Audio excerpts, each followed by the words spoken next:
Hello, this is Legend TV. The player I'm introducing today is a man who attracted countless Liverpool fans in the mid-thousands. He is the heart of Liverpool, a man who fits the name captain perfectly and showed the standard of a complete midfielder. Along with Lampard, he was England's greatest midfielder who ruled the thousands and a man who silently gave everything to Liverpool, Steven Gerrard.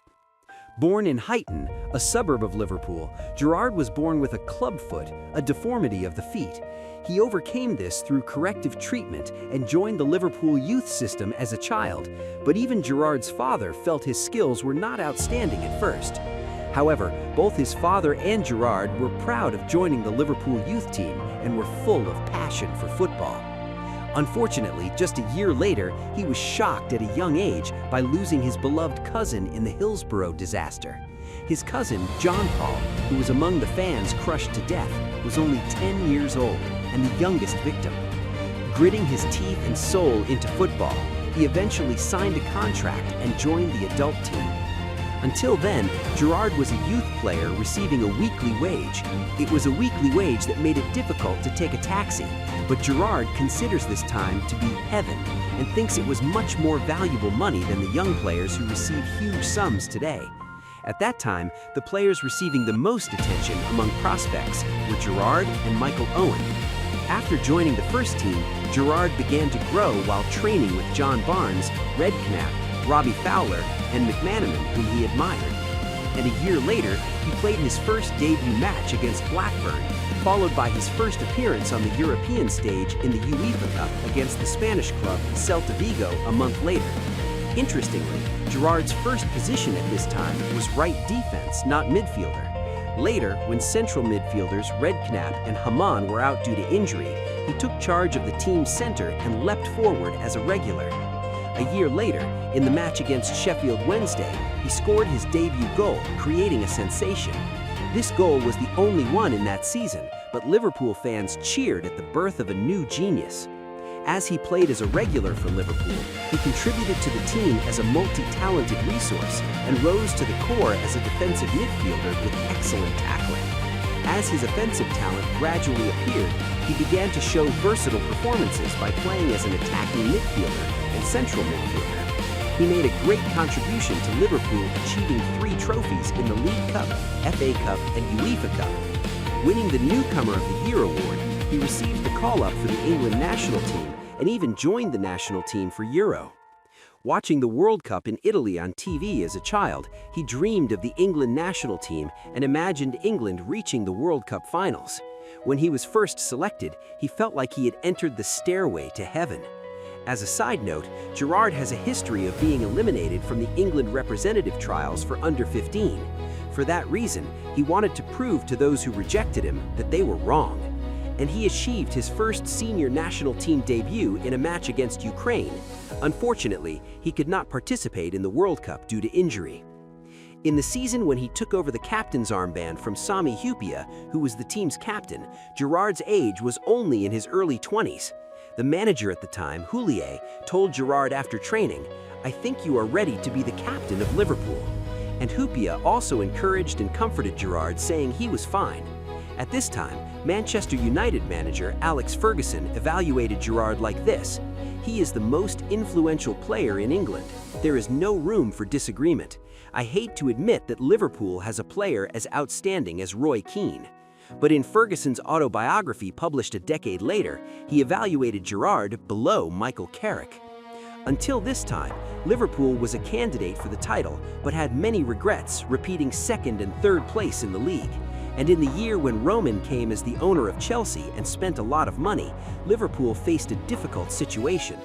Even now, Gerrard thinks the biggest reason Liverpool couldn't win the title was because of wealthy owners.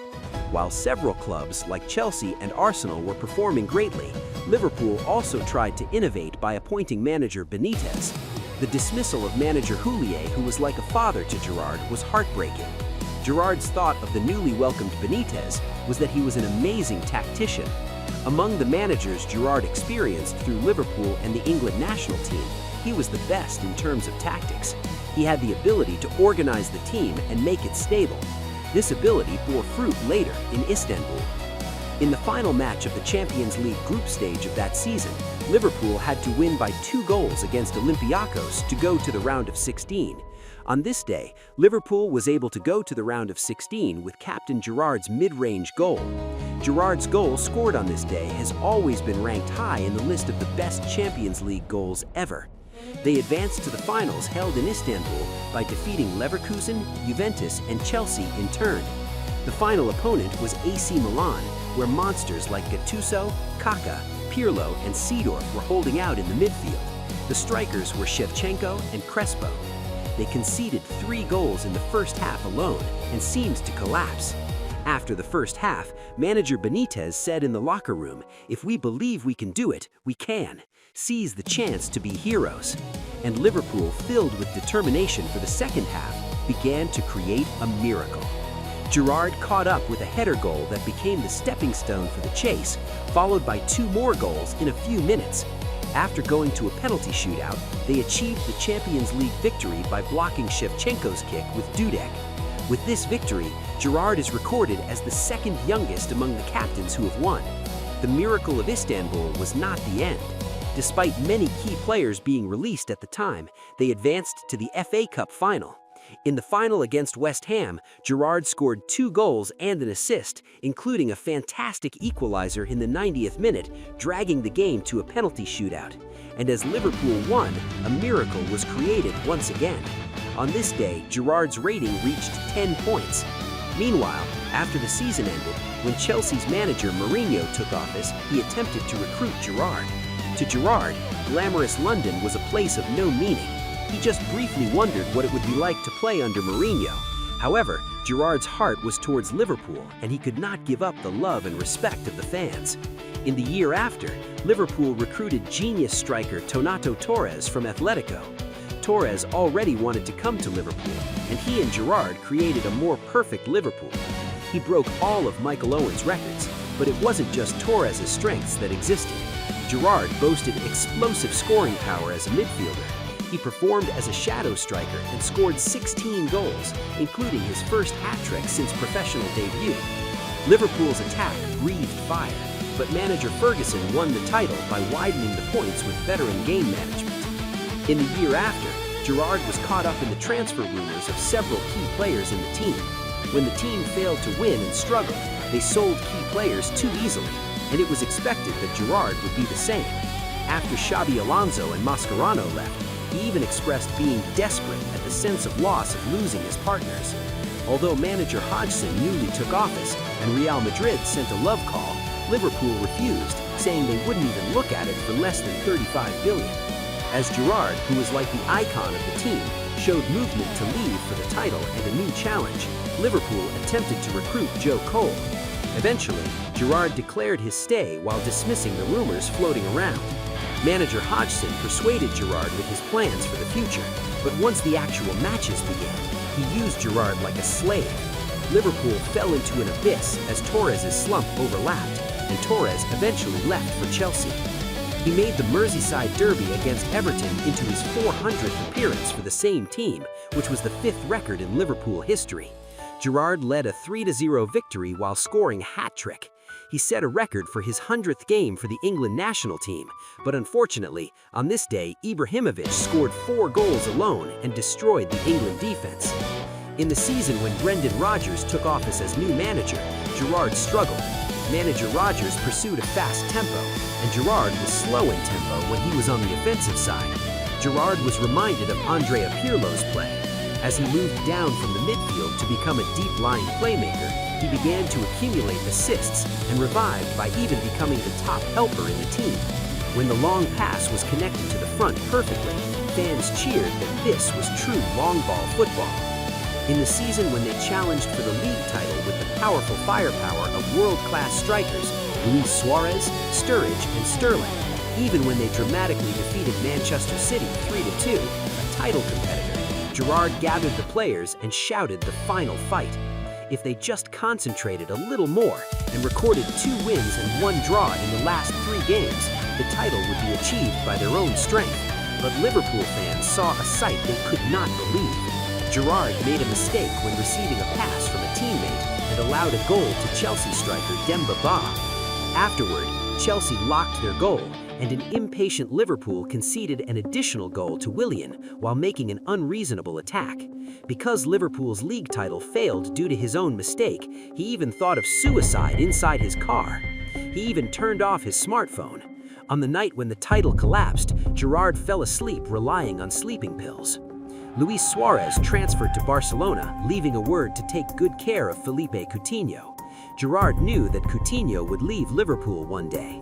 Whether the psychological blow from the last season was too great, his mind and body deteriorated, and his skills declined due to his inevitable age. When the season ended with the saying that it might be time to leave Liverpool, where he had stayed for 27 years, he was officially acknowledged on the website and signed a one-year contract with LA Galaxy with a high annual salary.